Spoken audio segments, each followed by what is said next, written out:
Ici 3 questions. Construire quoi? Construire où? Construire comment? Voici retrouvé dans l'écho Hugo avec vous, Jean-Claude Carrière, à la veille d'une élection qui, je pense, élira pour ad vitam aeternam enfin Victor Hugo, puisque nous portons haut et fort ce programme de création électe orale intitulé Victor Hugo 2017. Si nous venons à votre rencontre, Jean-Claude Carrière, c'est tout simplement parce que Victor Hugo nous appelle à toutes les mémoires du futur, en commençant par celle des génies, et en nous précisant qu'il y a des hommes océans. Et si nous venons vers vous, c'est tout simplement, nous venons des côtes abandonnées, et bien à votre rencontre, vous aussi, l'homme océan, car vous êtes un homme océan. Et je commencerai par une première question de résonance. La pensée est pouvoir. Tout pouvoir est devoir. Au siècle où nous sommes, ce pouvoir doit-il rentrer au repos? Ce devoir doit-il fermer les yeux? Et le moment est-il venu pour l'art de désarmer?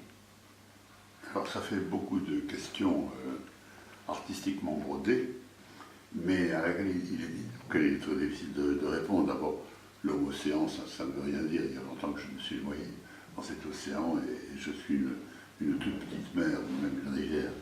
Si j'étais simplement une rivière qui coule encore, ce serait déjà bien.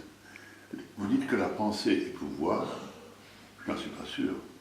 Parce que la non-pensée, l'absence de pensée exerce souvent le pouvoir. La destruction de la pensée est aussi un pouvoir. Il ne suffit pas de penser, encore faut-il penser dans la bonne direction, d'abord savoir ce que c'est que la pensée, et ne pas penser n'importe quoi, et avec des a priori que souvent on ignore soi-même, parce qu'on pense qu'on croit être indépendant, et on ne l'est pas du tout. On a des croyances en France, religieuses ou autres, ou philosophiques ou sociales, qu'on ne peut pas laisser en route. Et quand on se met à penser vraiment, on se rend compte de tous ces obstacles, de tous ces freins, de tous ces murs contre lesquels on se heurte. Moi, je suis tout sauf un penseur. Je préfère raconter des histoires en espérant que ces histoires auront une résonance quelque part, que de me mettre à penser, à me dire, voilà, premièrement, deuxièmement, troisièmement, la pensée que Kant voulait mettre la raison devant son propre tribunal, ça paraît invraisemblable et impossible. D'ailleurs, Hugo n'a jamais dit ça. Mais Hugo lui-même est un grand raconteur d'histoire, et même faiseur de calembours. Il était très drôle, paraît-il, dans le privé. Beaucoup plus drôle que moi. Mais il faut se méfier quand on dit la pensée est pouvoir, et que faire de ce pouvoir? Il ne faut surtout pas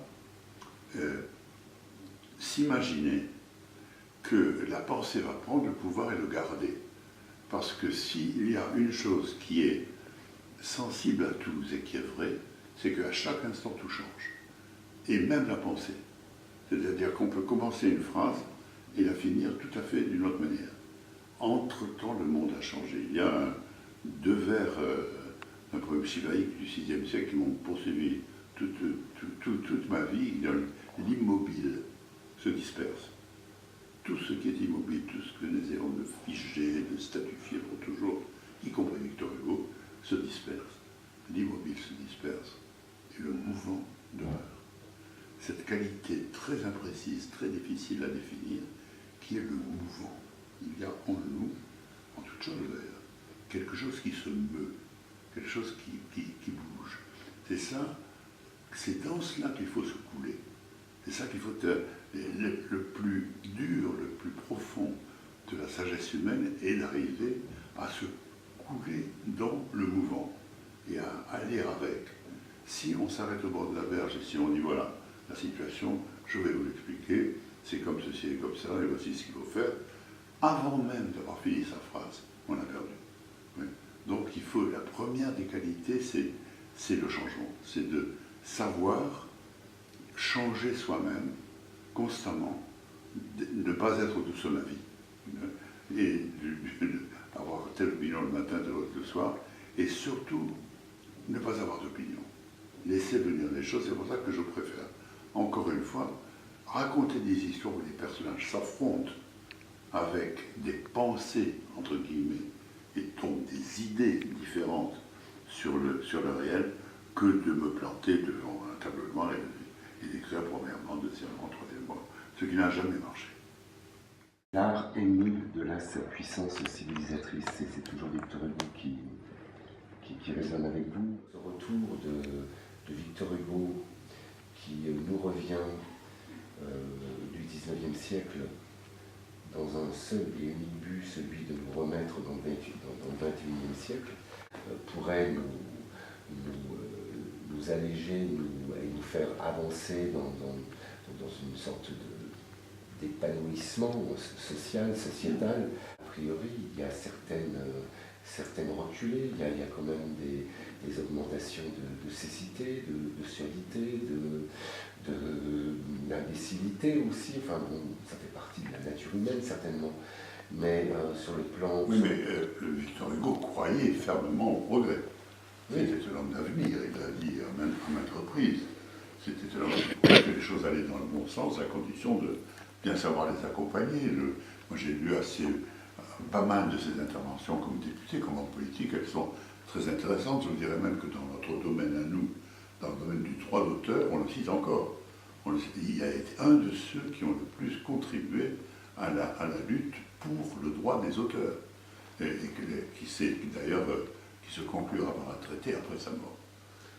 Il a été un des premiers. Donc c'est vrai qu'il y a eu cette illusion du progrès technique entraînant automatiquement un progrès de l'esprit, un progrès de la générosité et une amélioration des rapports entre les êtres humains. Ça n'a pas eu lieu. Bon, le XXe siècle a été le siècle qui a connu les plus hauts progrès techniques et les plus horribles massacres en même temps. Donc on ne veut pas dire que le progrès entraîne automatiquement un mieux dans les mœurs, comme Hugo le croyait. S'il vivait aujourd'hui, je ne sais pas ce qu'il dirait, mais il serait probablement très déçu de ce point de vue-là. De notre côté, il ne faut quand même pas négliger que ces immenses avancées de la science ont amélioré notre vie. Aucun doute. Nous vivons aujourd'hui mieux que nous n'avons jamais vécu matériellement. Nous vivons plus vieux, en meilleure santé, etc. Tout au moins, je parle de l'Occident, de ce que nous pouvons connaître du monde.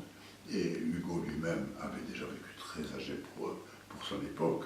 S'il avait vécu un siècle plus tard, il serait devenu centenaire, il serait peut-être encore avec nous aujourd'hui, à bavarder. Il est toujours avec nous. Qu'est-ce qu'on peut dire d'autre? C'est un auteur auquel je reviens souvent quand je l'aime beaucoup. Je le trouve plus que généreux, je le trouve sympathique. C'est-à-dire c'est quelqu'un qu'on aurait aimé connaître, et il a été certainement l'homme le plus célèbre de son temps dans le monde entier. Il représentait, quand il était à Guernesey, il recevait des diplomates étrangers comme s'il était un chef d'État. Donc c'était... Et il a su garder en même temps une attitude relativement modeste. Il ne s'est jamais cru pour Dieu le Père.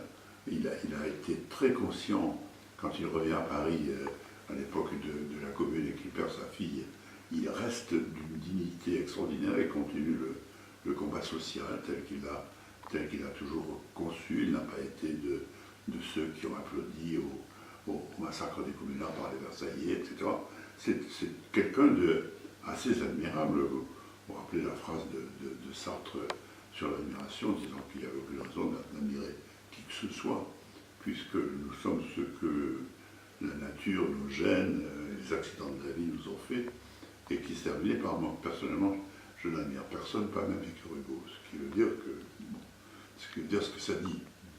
Et c'est vrai que beaucoup de choses sont à repérer dans ce qu'il a pressenti, mais il ne faut pas forcément et aveuglément suivre tout ce qu'il a dit, ni partager ses goûts, etc. il faut savoir aussi être avec, quand on parle de Victor Hugo, être ce que lui-même a été pour d'autres. Je trouve remarquable comme boussole chez Victor Hugo, c'est ce rapport indissociable entre la pensée, les paroles et les actes. Je crois que c'est vraiment là-dessus que cet homme marque profondément sa grandeur, je dirais, pas sa grandeur pas comme une statue, pas comme un dieu justement, mais sa grandeur humaine tout simplement. C'est cet effort de justesse qui doit unir la pensée, les paroles et les actes. Selon lui, une parole qui n'est pas actée n'existe pas. Voilà. Bon. Aujourd'hui, dans cette espèce de grand trafic, de la parole desséchée, du grand marketing de qui plus, je pense que... Ça ne date pas d'aujourd'hui. Hein. Les Romains le connaissaient déjà. Oui.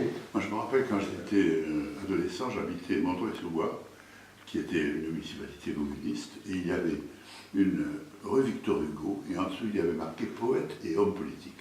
Et ça m'avait beaucoup frappé, que l'aspect homme politique ait été retenu au même titre que poète. Et c'est vrai qu'on ne peut pas dissocier sa vie de littérateur, il a énormément écrit dans des proportions, enfin une moyenne de 100 lettres par jour quand même, c'est-à-dire près de 2 heures de correspondance chaque jour en plus de ses œuvres.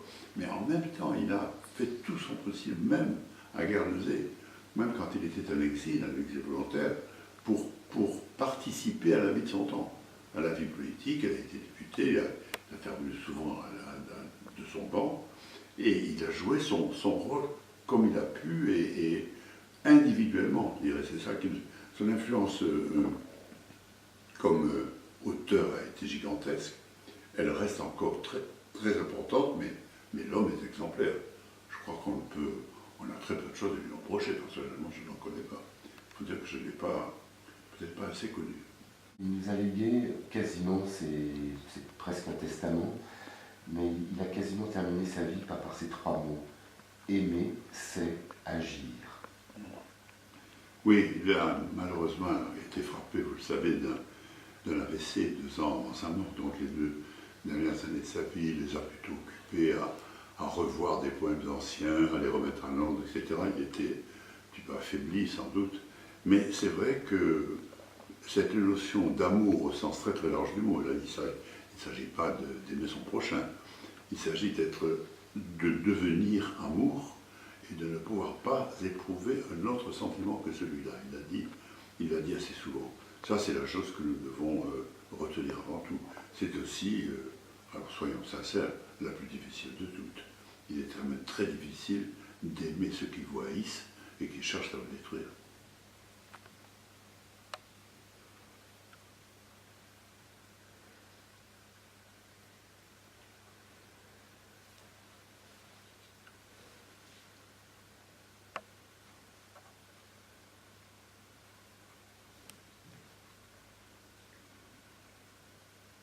Tout le reste est silence. Merci Jean-Claude Je vous en Carrière. prie, avec plaisir. Je ne le fais pas en général, mais pour moi, pour nous, je pense que c'est quand même... Non, ça m'a rappelé beaucoup, quand j'étais enfant, on a eu un poste de radio à la campagne, je devais avoir 8 ou 9 ans, et j'ai commencé à écouter la radio et de la musique. Et un jour, Sacha Guitry présentait, je ne me rappelle plus, une pièce de Mozart, je ne me rappelle plus laquelle. Et à la fin du morceau musical, il a attendu, comme vous, un long silence. Mais un silence de 12 à 15 secondes, ce qui est très long à la radio. Et à la fin, on a entendu la fameuse voix qui disait, je ne sais pas, le morceau que vous venez d'entendre était de Wolfgang Amadeus Mozart, et le silence qui a suivi était aussi de Mozart. C'est génial. Mais donc, ce que je voulais vous dire, c'est un peu, là je vous parle comme un petit enfant. Je pense que vous avez rejeté cette notion océanique, ce qui n'empêche pas que je le pense vraiment, enfin, de vous. J'ai l'impression... Non, en ce qui me concerne, c'est très simple. Je suis né, contrairement à Victor Hugo, dans le premier siècle qui inventait de nouveaux langages. Jusque-là, si nous étions dans les années 1880, nous ne pourrions parler que littérature et théâtre. Depuis sont arrivés le cinéma, la radio, la télévision, les communications à longue distance, enfin, toutes ces techniques modernes que non seulement j'ai apprises, mais que j'ai enseignées.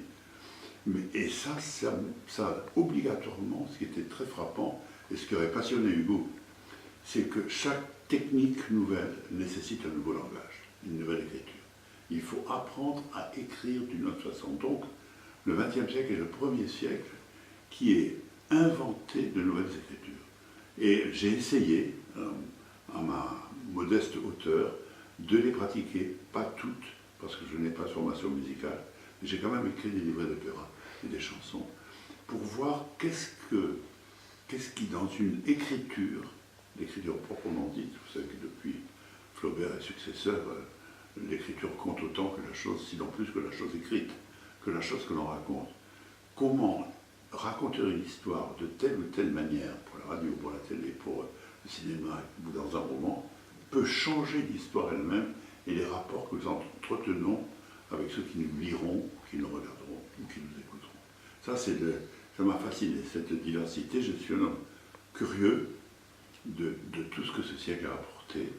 Et j'ai essayé, non pas du tout d'inventer d'autres langages, mais d'éprouver ce qui m'était offert. Je réinsiste tout de même, puisque vous parlez de ce siècle, vous êtes à la manœuvre, d'œuvres majeures à travers des compagnonnages qui ne le sont pas moins.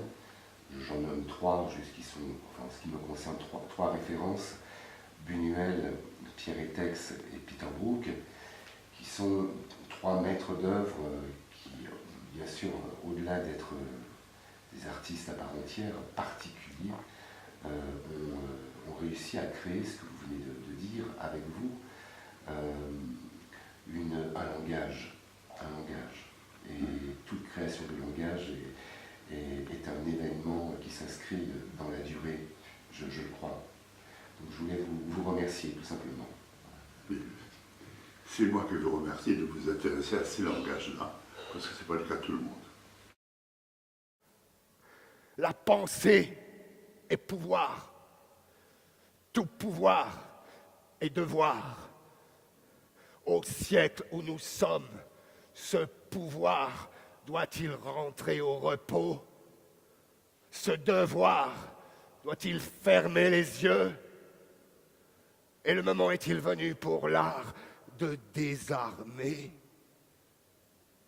Moins que jamais.